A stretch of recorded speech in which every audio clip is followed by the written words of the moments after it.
Anita, how's your mental health? Questionable at all times. You know this. Yeah, how's the mental health of your children? Also a little bit tricky. Can I tell you my experience in trying to find therapists for myself and my kids, Mel? Yes, please. Okay, this is how it goes. You ask around your friends and your family for a referral for somebody who's nearby. You finally find somebody who sounds like they might work for your family. You give them a call and you find out that A, they're not accepting new patients, or B, they have a huge wait list. So you start over again and you ask people if they know anybody who would be a good therapist and a good fit.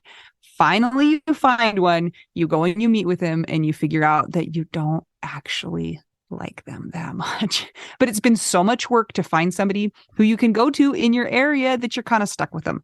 Well, do you have any ideas for how to get around this? I do, because guess what? I've actually had some therapists that I have found on my own, which involves what you're saying. Sometimes I remember one time I was like 3 hours in the bathtub on my phone looking Yeah. through websites. I was such a prune at the end. But I have also had the experience with working with BetterHelp. And it was like, I don't want to say too good to be true, but because it is true, but it's like amazing because I was matched with my therapist within 24 hours. And you didn't have to go through all of that other ridiculous process of trying to find somebody. And here's the cool thing too, is if that person didn't work out for you, you can just switch and say, and it's not like you're committing to another years long search for somebody who you're going to jive with. It's true. And I lucked out, or maybe just BetterHelp is really good at matching people together because I never had to change my therapist. I loved her. Perfect fit for me. And I know that some of our friends have used BetterHelp and they've had to change therapists, and boom, same day, you can change. Easy peasy. You can ghost your therapist. Get a new one. I love this idea. BetterHelp is one of our sponsors. If you use our promo code trybetterhelp.com/WWDN, you get 10% off your first month. And we totally recommend it. Yes, get some therapy. That's trybetterhelp.com/WWDN. Well, we're going to see if Anita's internet works well enough. So far, it's been touch and go, but we have an exciting new guest that Mel just gave the best nickname to, and we don't know if she likes it yet or not, but we're going to trial it and see what happens. How does that sound? So I have named her Grandmaster Reb, but that's not her name.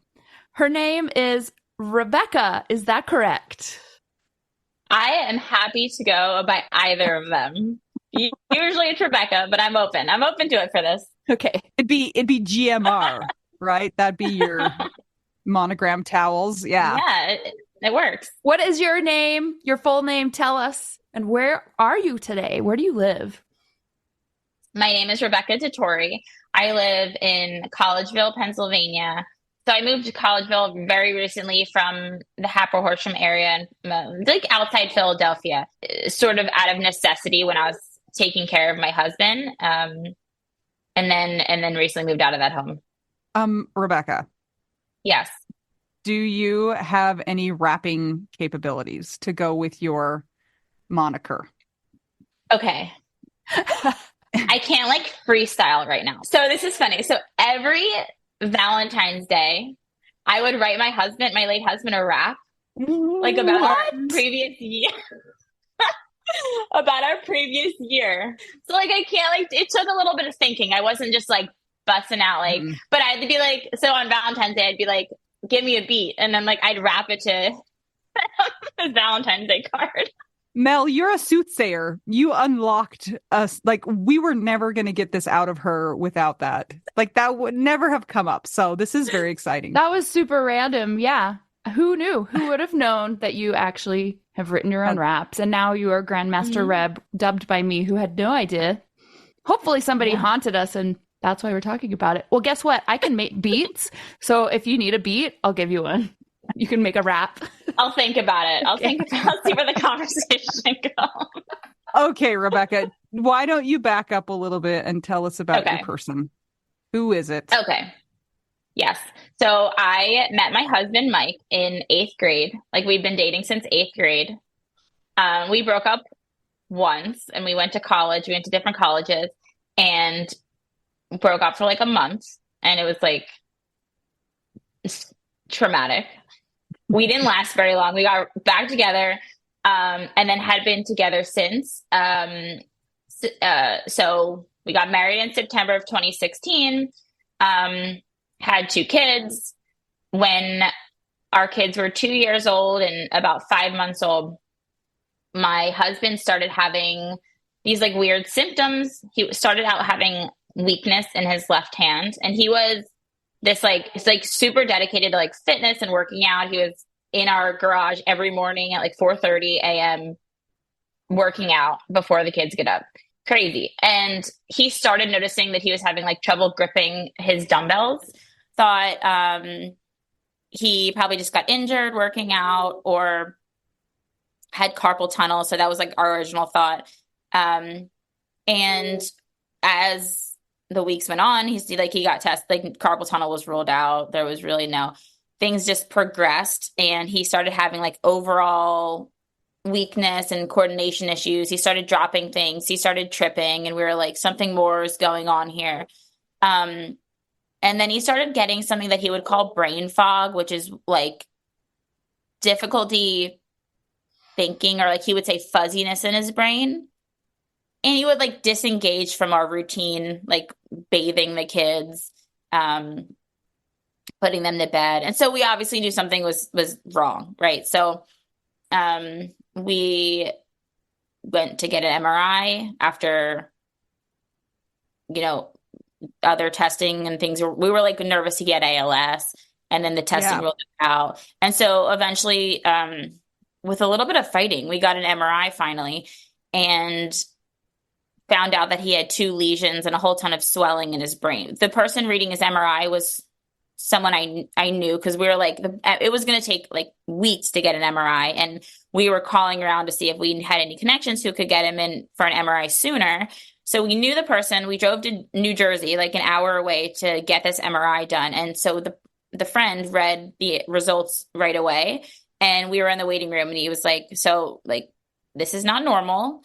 You have a dot of swelling. There's 2 lesions. They thought at first it was some like rare manifestation of MS. And he was like, go down like a couple miles down the road to our hospital. I'm going to tell them you're coming, going in the ER. And then that's where we went through so much testing, spent a lot of time there, until we were transferred to Jefferson in Philadelphia, for a consultation with a neurosurgeon there, because we at this point weren't sure if they were tumors, or like they thought it was maybe like MS, or maybe something called ADEM, which is like could be a very rare reaction to a vaccination. And so we had a biopsy 2 days later. This was May 21st. He had a biopsy, and the doctor called me and confirmed that they were brain tumors. I think it's interesting that you said that you had to fight for the MRI, because I think a lot of people have that same experience. It's like, I know my body, I know something's wrong, help me figure out what's wrong. And it sometimes takes so long to go from symptoms to figuring out what it is. And I don't know if you feel this way, but you just think, like, what if we would have been able to access that care sooner? Like, there's all those feelings of what if, even though you don't have any indication that would change things. I don't know if you experience that whole like, oh, come on, like if we just could have gotten there sooner, maybe the outcome would be different. I think about that all the time. But so we went to, first of all, it's like in general to get an appointment with a neurologist, they're like, it's like months. Mm-hmm. It's like 2029, you can get an appointment. Yeah, right? Like, and we were like, we don't have months. Like, if we had waited months, he wouldn't have lived even the 16 months that he lived. So we got in one place, and it kind of made sense why they were like the only practice with availability, because we went and she was like, sort of brushed it off, like he had anxiety, and we knew it was more. And I was like, if this was me, like maybe I could understand someone telling me like, this is, you're probably just anxious, like what, like that would have made sense for me. But he was like the calmest person, like never acted like this. And so we knew it was something more. So we were like, we need an MRI. We need to like, we can't just, she was like, I think the doctor was like, we'll see you in a month to like check in. And we're like, this is crazy. Every single day he's worse. So that's why we had to like ask them for the script and then find someone who could get us in for an MRI. So yeah, it was not an easy process, and it's frustrating because like again, every day mattered. It Mhm. really. So what kind of brain cancer did the biopsy come back So as? he was diagnosed with two anaplastic astrocytomas. So they're grade 3 gliomas. Oh, Um, yeah, so it was brain. So it was we like the surgeon called me when he was in, and again, I have like a baby at home, so I'm like back and forth, like nursing my baby at home, back to the hospital, and he called me as Mike was recovering and was like, everything went well, but these are gliomas. But at this point, we were like, maybe it's still not cancer. We didn't know. He was like going to do the analysis over the next couple of days. And then a couple of days later, I remember we were sitting on our couch and he did call and he's like, these are looking like grade 3. And we're like, well, it's not grade 4. So that's good. But it's brain cancer. So, like, and then he's like, I remember the surgeon saying, people can live years with these. And we're like, I don't know if that was supposed to be like comforting, but it more felt like people also don't live years with these. And we're like, it was like shocking, obviously, Well, in that and moment. years is not the goal. Like your Right, life is the goal, you know? right. Like Like, years isn't, thanks. how yeah, old was Mike at this time and how old were you? we were 29. Okay. Mm, perfect. You'd lived a good life.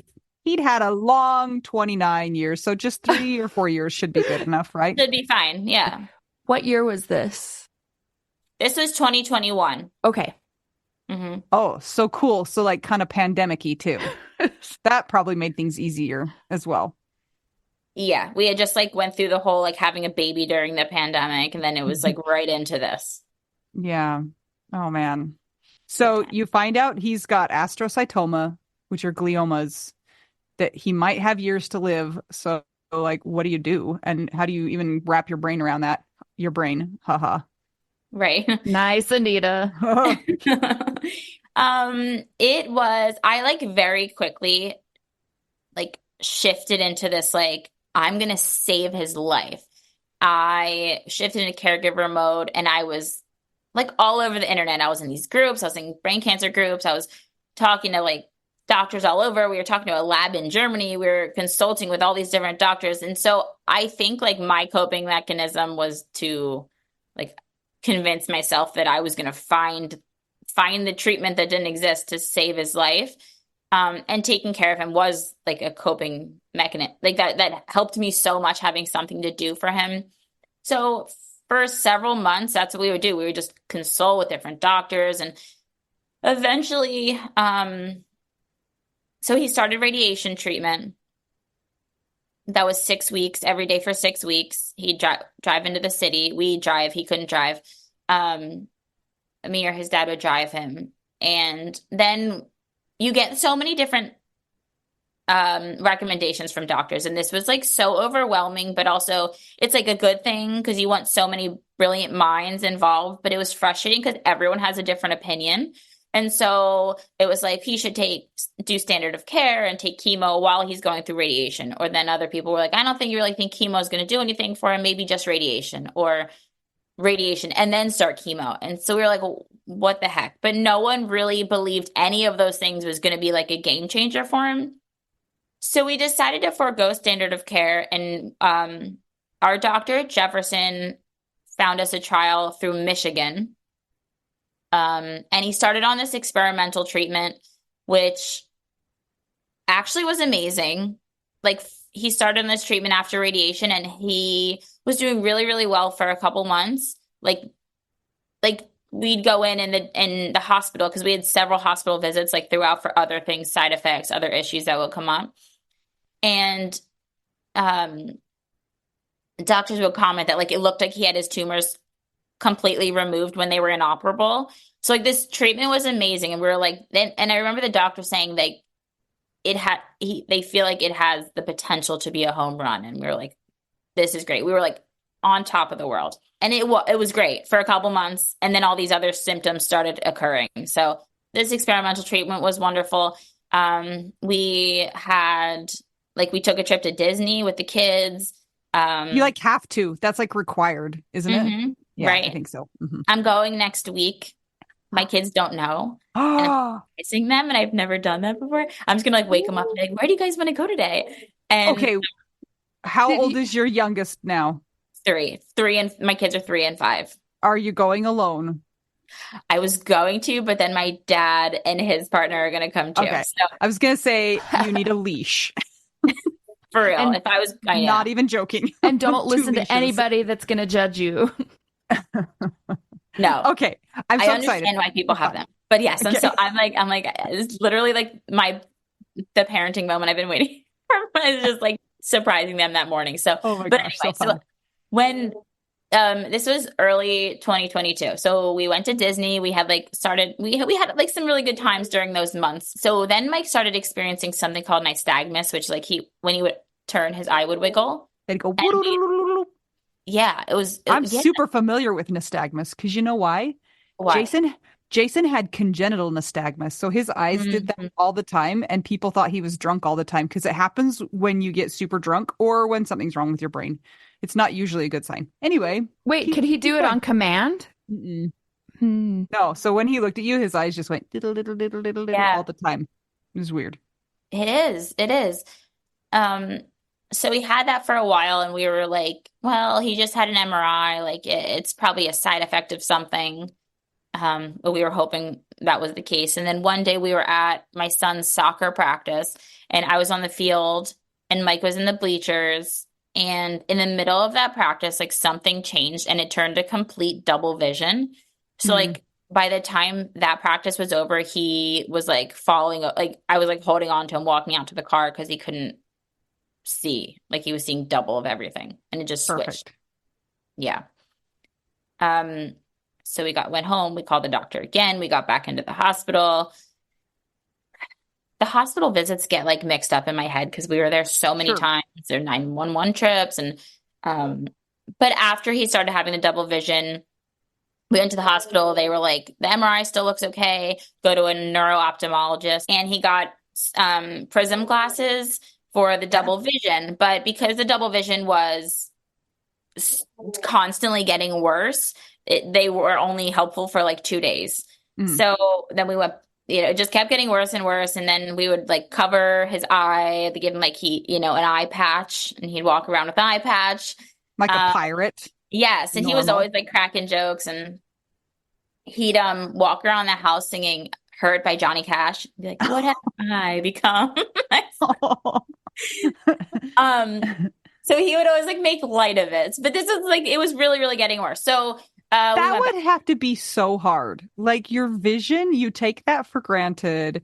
And I sometimes think that even this is, I shouldn't say this or I should knock on wood, like being not able to see might be better than that like double vision that makes you, did it make him feel sick? Like, was it really messing with him? I would think that would be awful. Yes, he was just always this like calm, cool, collected person, like the calm to my storm. Like Mm. so, even in this situation, like he Just just like rolled was with it. taking what rolled with it, like took what was Mm. happening and just like dealt with it, tried to do his best with what was happening. But yeah, I mean, it makes you nauseous. Like double Yeah. vision is horrible. Ugh. Um, so back to the hospital again. Eventually, after a couple hospital visits, they did another MRI, and they have noticed some growth in his brainstem, and that's when everything just progressed so fast. So like went from like getting the best news possible to this growth that was started quickly affecting. Actually, it was around Easter. Like every time something happened, it was right around this time of year. So over Easter and the following like several weeks, he was started to lose his ability to hear, Oh my see, gosh.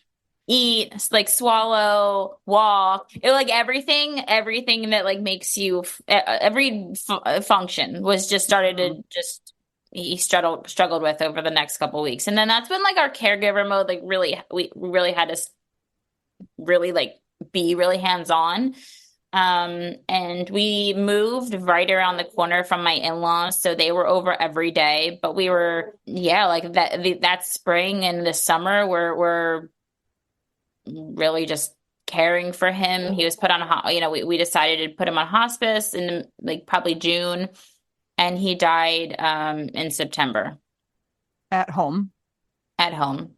Yeah. Oh, how old was he when he died? Not old. 30.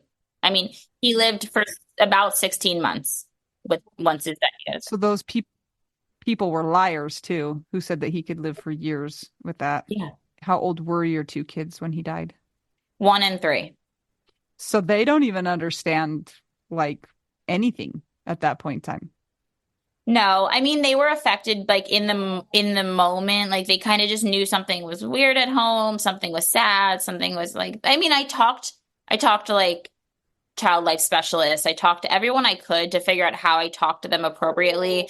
And so we did like I would just be open with them, well what was happening, like daddy sleeping because he doesn't feel good, his cancer medicine's making him not feel well, or I have to take daddy to his cancer treatment or things like that. So we would just talk about it openly so that they would ask questions. Well, my 3-year-old really would ask questions, openly back. But they didn't obviously understand what was going on. And even today, like my older son knows, but he can't comprehend exactly what happened. Yeah. They just don't have the ability like developmentally really. And I just think also when you're that young, that just feels like life. Like that's normal because you don't know anything different. So it's just like that's just what happens, you know? Okay, Rebecca, we've all been there if we're a widow. You die, not you die. You die inside because your person dies. But we have this, I mean, we have no energy, but then we do have energy to help other people understand what we're going through. And for some of us, that's a form of therapy. Some of us just do it in a journal. Some of us put it on the internet. What are some things that you did to process this? Yeah, during our journey, I started blogging, which was like the best thing that I could have done. I started, it was like a little bit of like to share what we were going through because like you just don't know literally until you live it. And it felt so isolating for me to be experiencing this and like people were living their life and I was like I just like if you only knew like a little bit like it. So I started doing it for that reason, but also because people would just constantly ask me how Mike was doing and I didn't have like the capacity to answer like all these messages and like tell him like it was very rarely like, oh, he's doing well. So it was like, so I started blogging and I would share that on social media just with like friends and whoever would read it. And I got a lot of feedback from that. I connected with a lot of people who were grieving in their own way, their own person. And just a lot of feedback on like my ability to write. I didn't write in my past life. I didn't really think much of it. Like I always loved writing. Like I loved like wordsmithing, like my resume or like things at work. And you're rapping, remember? And I'm an upcoming rapper. So so anyway, I just like really fell in love with writing. I fell in love with this like idea of connecting with other people. It was like connecting with other people on Facebook groups and all of that and through blogs and that literally saved my life. Like having people who understood or like spoke my language when you're talking about treatment or widowhood or like solo parenting, like that was a lifesaver for me. So yeah, I blogged and that was really, besides spending some time with my kids, like it helped me through tremendously. Did you have a lot of people reach out to you to ask that were going through the same things or maybe at the beginning of a brain cancer journey? What kind of response did you get? I did have people reach out. People got really invested in our story. And I wasn't expecting that, but people just got on and they would like follow my blogs and just really were rooting for us and following along. There were people who did reach out who were like, my dad had brain cancer or this person had brain cancer, or like, I'm just like I was taking care of my husband or my parent or something. So there were a lot of people in all different kind of phases, whether they were taking care of someone, already lost someone, who would reach out. And it just, I think they felt validated, and I felt like, well, maybe it is like, maybe if I could make them feel validated, like that helps me, and it makes me feel validated in return. So it was like like really sort of a beautiful thing to make those connections. Did you blog? So I know you blogged during his illness. Did you continue to blog in once you entered the widow phase of your life, your widow era? Yeah, I did keep blogging. I do like occasionally now, but after Mike died, I had this I like had this urge to write a book. And I've always kind of wanted to, but didn't have necessarily something that inspired me like this. And I remember saying to Mike, like, I really want to write a book. And he was like, you should do it. Like he knew he wasn't going to be here for it, but he encouraged me to do it. And then that was always in the back of my head. So after he died, I was like, now's the time. Like, I'm just going to go for it. So I did still blog, but I also was kind of like anything that would like inspire me or come to my head, I would try to put that in the book and focus on the book for that time. So that actually my book will be out in May 7th. It'll launch on Amazon. That's exciting. Is your book a memoir style, or is it a spy novel, or Is it a rap? It's actually a rap novel, not rap audiobook, which is a new genre that we've invented today. Right here and now. By what is my name again? Grandmaster Reb. It's a memoir. It's called I'd Still Choose You. And it's about our love story. Because I mean, we had a pretty unique relationship. Again, we met in 8th grade. Like, I honestly don't know who I was before him. Like, we grew up together. So there's some of our relationship and how that developed. There's our life after marriage and then into his diagnosis, and my life as a caregiver, my life as a widow, what some things that I've learned along the way, and steps that I took to heal, one of which was writing, connecting with people. So that's the gist of the book.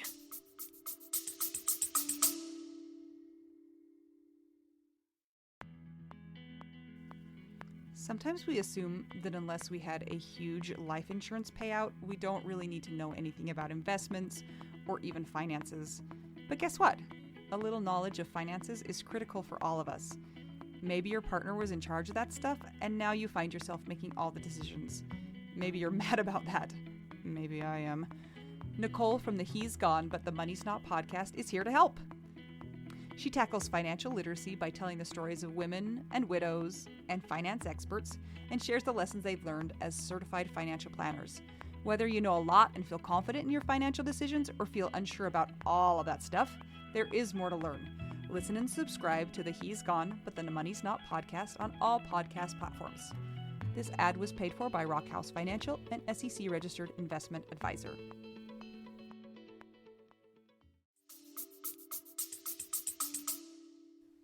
So I don't know if you said this already, but what year was it when Mike died? Did you say he died in 2022? September of 2022? Yep. So it's now been like a year and a half, a little over that. Is that how long it's been? Yeah, a little over a year and a half. So how's it going? How are you enjoying this widow era? I'm in like a much better place than I was, at that time. So this book has kept me so busy. My kids keep me busy. I started an organization called the Small Moments Foundation, and we create moments of joy for children who've lost a parent or sibling to cancer. So like when Mike passed, people would gift us like tickets to this or that or experiences, and they were sort of they got us out of the house, and they were also we would be out of the house doing something, and it was sort of this like realization or like epiphany. I don't know if that's the right word, but like I'd be like, we can still have fun. We can feel joy, and we can go home and it's still sad and it feels weird at home, but like it was like these small moments that like meant so much to me with my kids. And it kind of gave me confidence as a solo parent that like I could still give them a good life. And so that's what inspired this nonprofit. So we launched on the anniversary of his passing, and we have like 6 families so far. So it's like less than a year, and I had no idea what to expect, but we're doing it, and it's That's so cool. very, very rewarding. Um, and I am recently engaged. What? I know. She Wait, dropped wait, that wait. without Okay, any let's. warning. Yeah, can we That talk about that? Okay, stop, back up, stop and the now presses. go. Crazy. Okay. I know it's wild. Tell us, like, when did you even decide that this was a possibility? Did you date? Did you just find this person on the side of the 7-Eleven? I mean, like, where Okay. did what? So after Mike passed, I was venting one day. I was like, I had never dated ever. Like literally Seriously. I only dated Mike, and it wasn't even, I mean, I don't know, you call it in like eighth You grade. went to the prom. I mean, come We were on. like scared to talk on the phone when we like it was like we were so young. So I'd never done this, and I was like I just had no interest. I didn't have the time. Like, but one day I was venting to a friend, my college roommate, and she was like, "You should talk to my cousin." He was just going through like a, a crappy situation, has 2 young kids, um, and sort of also feeling the loneliness of this like single parent life, solo parent life. Um, so she was like, just talk, like, someone who can understand. Um, so we did, but like when you talk to someone who, I feel like when you've been through so much, like conversation's a little bit different than like what you might talk on like an app or something. Like you get into conversations, like these deep conversations, like there's no time for like the little stuff. So we started like talking and having like real conversations, and we just connected and became friends, and then eventually more than friends. And now we're engaged. I am curious because you were widowed when you were 30. Were you 30 also when he died? Yes. Was I third? Yes. That's so young. Like you have so much of your life ahead of you. Had you and Mike talked about having more kids, or were you good with two? One of the biggest challenges that I have, my one of my biggest things that I grieve is what I thought my family was going to look like. Like honestly, I sit in the OBGYN office sometimes. I go in and I hold back tears every time because I so like we would have had a third child. I so badly wanted that. I honestly, one of the hardest parts of this for me is the possibility of that not happening. My partner has 2 kids, so we're like, are we super crazy? Like, do we want to like a fifth? Like, are we really going to do that? Like, we kind of have our hands full. So I don't, who knows what will happen? Yeah. But Well, the reason I was asking that is because like if you're going to add 2 more kids, like just add water, blink, 2 more kids are going to grow out of the out of the ether, and And you're then going they to have 4 kids suddenly. then And they I double wondered in if size. I wondered if that's something that you like feel happy about, or if you were like, oh, I was just going to have two. But it sounds like you wanted to have a bigger family, so it's probably I not a bad did, thing. and yeah, and the kids are the same age as Oh, that's my fun kids, so and it's hard. chaos, like Yeah. absolute chaos. But it's fun, and they love each other. I mean, the kids get along well. We have so much fun. It is chaos, but yeah, it's like it's just different, and you grieve that what you thought your life was going to look like, what you thought your family was going to look like, and what it does look like. And I love it, and I'm so grateful, and I am happy now. And I never thought I'd be where I am now, but it's different, and you still at the same time, like I long for what I thought was going to be, What's this new kid's name? The new kid on the block. the new my partner. Yeah. Not the new baby that they might create someday or might not. I'm just calling you a kid because you're younger than me. So, Matthew. Matthew. Okay. Yes. So, how is it for Matthew? Does he feel like there's any sort of competition or strangeness in dating a widow? Um, he's getting used to it. but it's very complicated for him because he was divorced, so he didn't have that same experience. So like not so much competition, but there's definitely like, how do I say this? Maybe competition for like my thoughts and what am I always thinking about? Am I just thinking that like I'm missing Mike? Am I thinking that like I'm being present? So I think there's like curiosity of like what's going through my head at any given moment. Um, but he's very open to like we talk about Mike, like he knows he knows how important it is for Mike to be very present in our lives for my kids. Um, so he's like open to what I need. He's supportive. He definitely like holds space for all of that. It's just he doesn't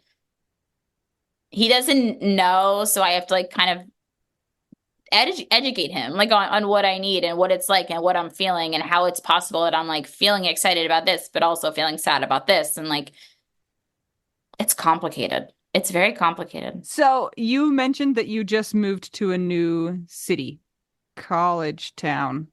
Is that what you said? Collegeville. Collegeville. Is there a college there? There is. Okay, This is good. funny. We were just out to dinner on Friday and we were like, why is it called Collegeville? And we were trying to look, and there was like a college like many, many years ago. I think there were like multiple colleges there at one point. This is not Okay. important. This is not exciting information. But anyway, there is a college there Well, I currently. did ask, so I mean, But yes, there important. currently is a college there. Did you move in the time frame where you have been dating and or engaged to Matthew? Yeah, so I wanted to move towards my family, which is who I live 5 minutes from now. I wanted to move. I also knew I needed to move out of the house that I was in where Mike died. Mike encouraged me, like I would be like, Mike, I'm living here forever, and he's like, you got to leave this house after I die. You gotta get out. I'm like, you need to stop saying that because you're putting bad thoughts, and I'm staying here forever. But then after he passed, I'm like, he's right. This doesn't make sense for me anymore. I thought we would be in that house for I thought he would live 10 years, let's say, and that my kids would be established in a school district and then I would feel less inclined to move. But it happened so fast. And so it's like, it just doesn't make sense to be here. So I wanted to move in that area. Matthew lived in that area, just coincidentally. But yes, we have moved in together, if that's what you're wondering. That's not what I was wondering, but I know. It's okay. So I kind of like put off my urgency to move for a little while until we felt like it was right, and then moved in together. So what I was curious about was how you dealt with like when you pack up your house, you have to take all of the things that belong to you and Mike, and now you're transporting them to you and Matthew. So how did you deal with that? Like, do you still have family pictures up? Do you still have like the little knickknacks that you got at your different vacations or what have you? How much of Mike is in your new house? That's hard. And that's like conversations we had to have because, again, I want Mike to be very present, like even like especially for my kids, right? So I still have things out. I have more personal things, maybe like at my desk, but we have pictures of Mike in the house. We have a Google Home like everywhere, like even at Matthew's desk, and it like pops up pictures of Mike and like the boys and we have Mike is present all over our house, but mixed in with like our current life. So it's sort of shows all of it. But there are other things like, like something with our wedding date on it that I don't necessarily know what to do with. I still have a lot of stuff in my basement that I'm like, I don't want this to stay in the basement, but what do I do with it? Family pictures. I have some pictures of us in the boys' room. I have Mike was a hunter, and before he ever got sick, I was like, those deer heads, like they can go in our garage and nowhere else. Like I'm like, no. He's like, what about like in the family room? I'm like, no, they can go in the garage. Like where you work out, like they can go in the garage. But now I have they can watch you work out. Yeah. Spookily, Yeah, right. But now I have one in each of the boys' rooms. He had 2 deer heads mounted. So now I put them in there because I feel like that's special. So he's our things and pictures are very much still like around our house. But it's like it's strange. It's like I don't know what's right or wrong. I'm just kind of like going with it and what feels right or feels like I'm honoring him, but not necessarily making Matthew feel less. Yeah. I mean, I think it's just a hard thing. I don't think there is a right or wrong. It's just, Hmm. and takes a lot of communication. I would guess. I haven't had to do that. And I would not let the deer heads. Did you know, side note, that you're supposed to like brush those things or they get mites? Ew. Are you sure you Wait, want like them above your kids' beds? wait, like regularly? I I mean, we might need to Google this, but I think I'll yeah, do I it. think you're Do you supposed have to like do you have to brush. shampoo them? Like, is there like dry shampoo? Oh, well, hold on. It's just the skull. Oh, okay, there's no okay. Yeah, I should hair. have I said, was yeah, I'm like, brush it. Like, what? Well, I can still Google, do you have to brush deer skulls? Oh my gosh. Well, I will I have I not don't done that. I don't think you Um, have to brush just the skulls. well, Just now I just learned how to clean a skull, so I am gonna exit that Google. Back to you. oh my goodness. I love how it always like people are always like, what are we going to talk about? I'm like, I have no idea. We're going to find ourselves talking about really weird things like how do you clean a deer skull? It's Rap fine. and new rap names. You never know. I'm curious about your foundation. Will you tell us a little bit more about that and what does it do to help people and where can they find it? So, our website is www.smallmomentsfoundation.org. And basically how it works is we've gotten referrals from schools, school counselors, other organizations. I work also with the Breathing Room Foundation, which is a local organization that supports families while they're going through a cancer diagnosis. So they supported us. I actually do grant writing for them now, but through them, I've connected with a lot of other organizations, and through these connections, we've gotten referrals. So through our website, a family can be nominated, and then I connect personally with the family and just try to get an idea of what their kids are into, what might bring them joy, what they like to do. So we can create a personalized, meaningful experience.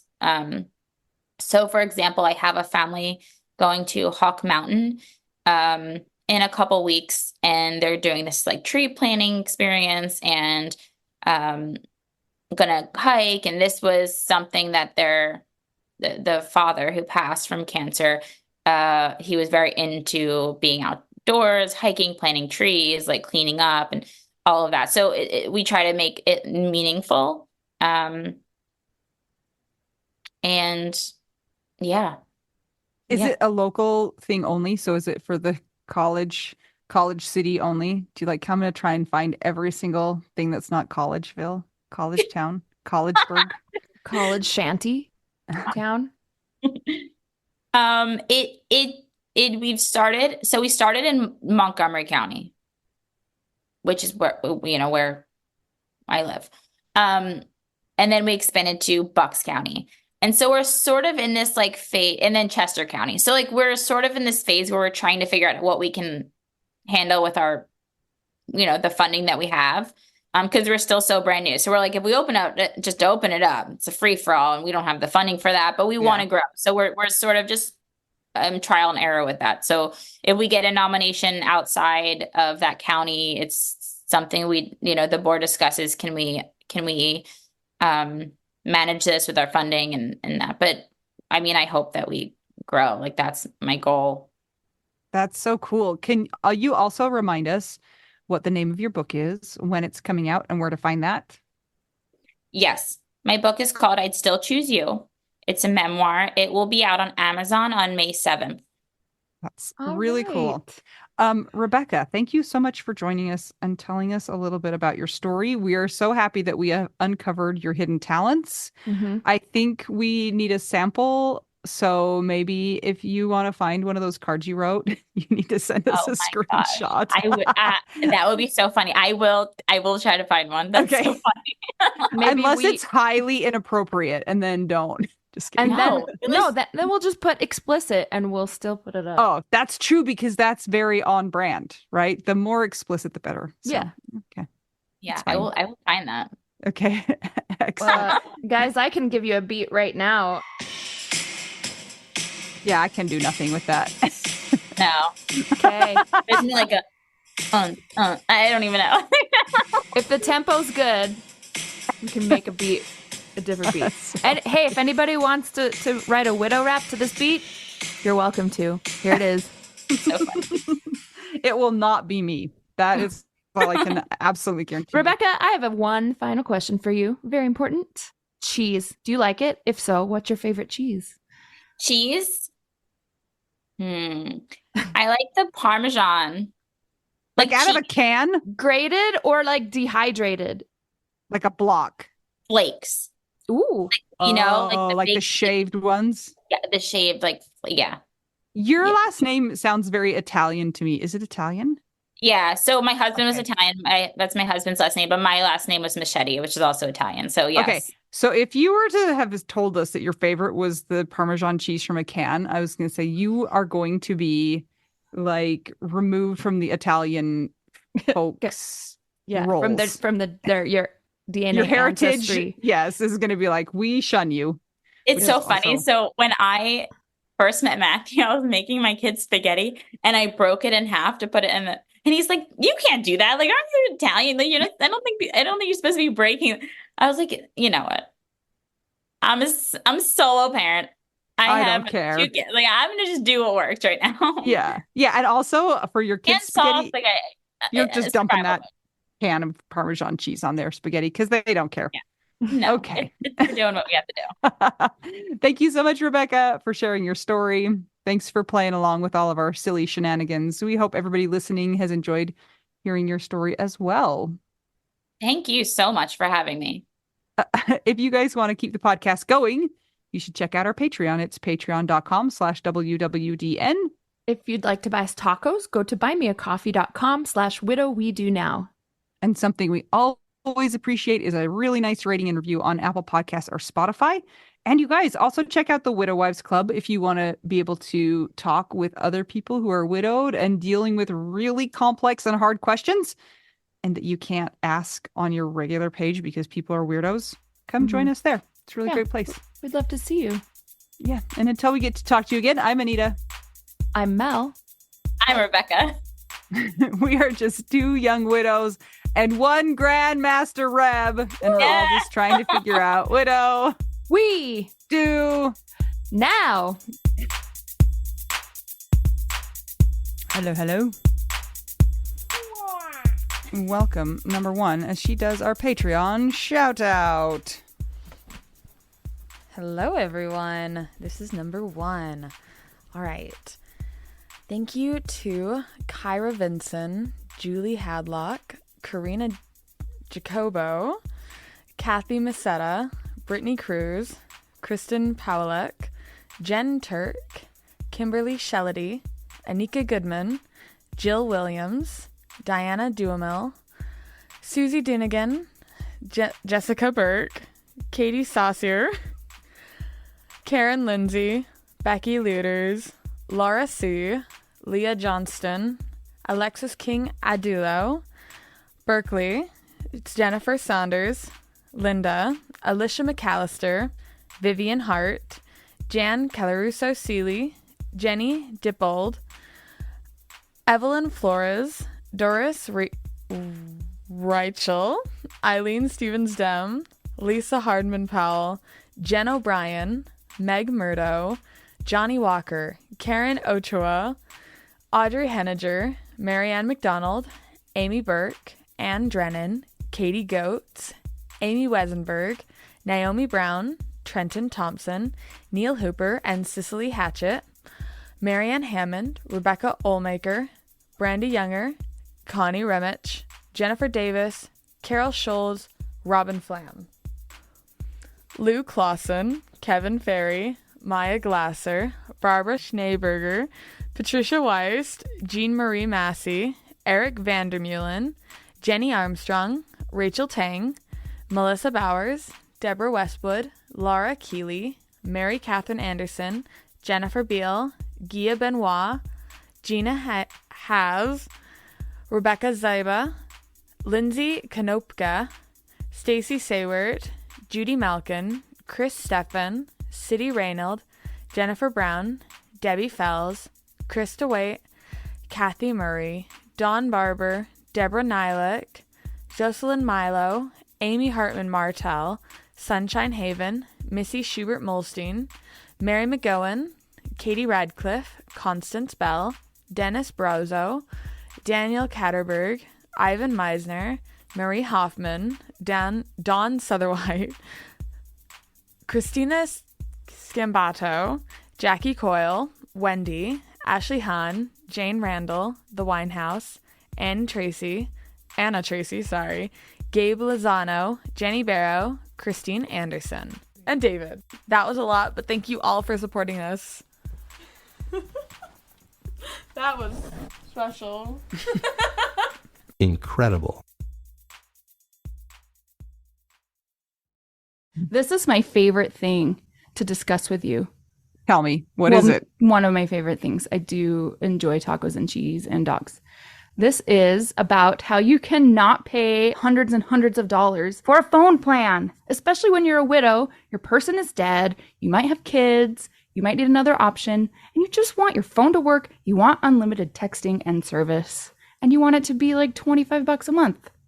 It blows my mind that they have plans that start at $15 a month. That is so cheap. And the cool thing is it uses other 5G networks, and so you don't have to pay extra for that, and you still get great service. Yep, Anita and I have traveled all over, and I have used my phone. So I highly recommend it. And my mom's even on it. When my dad died, we put his phone down to the cheapest plan, which is $15 a month. And I think my mom's on the $20 a month plan, and it's so worth it. It's so much cheaper than what we were all paying before. So I highly recommend it if you're on a budget or not. Who cares? Ryan Reynolds is in charge of the company, and they send you free stickers with Ryan Reynolds temporary tattoos. It's kind of the best.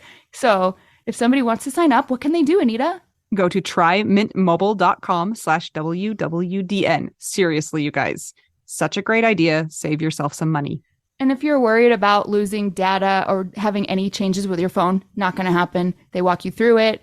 Everything's fine. It's the easiest process of all time. Again, that's trymintmobile.com/WWDN.